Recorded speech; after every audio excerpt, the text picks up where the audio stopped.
গতকাল ২৩শে নভেম্বর সন্ধ্যায় বিএনপির চেয়ারপারসন ও সাবেক প্রধানমন্ত্রী দেশনেত্রী বেগম খালেদা জিয়ার স্বাস্থ্য পরিস্থিতি নিয়ে ব্রিফিং করেছেন ডাক্তার এজেডএম জাহিদ হোসেন।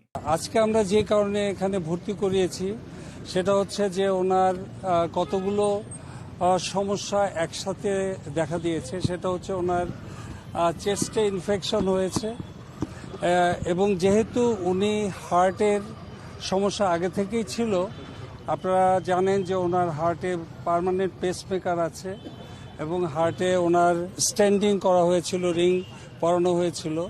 তারপরেও ওনার মাইট্রাল স্টেনোসিস নামে একটা কন্ডিশন আছে, সেই জন্য চেস্টে ইনফেকশন হওয়াতে ওনার একসাথে হার্ট এবং ফুসফুস দুটোই অ্যাট এ টাইম আক্রান্ত হওয়াতে ওনার খুব রেসপিরেটরি ডিস্ট্রেস হচ্ছিল এবং এখানে আমরা খুব দ্রুত ওনাকে নিয়ে এসেছি।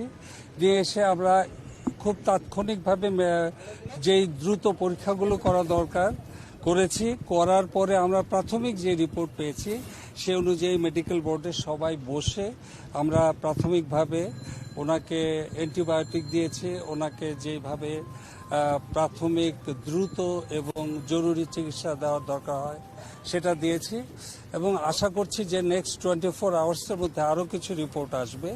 উনি আমাদের নিবিড় পর্যবেক্ষণে আছেন এবং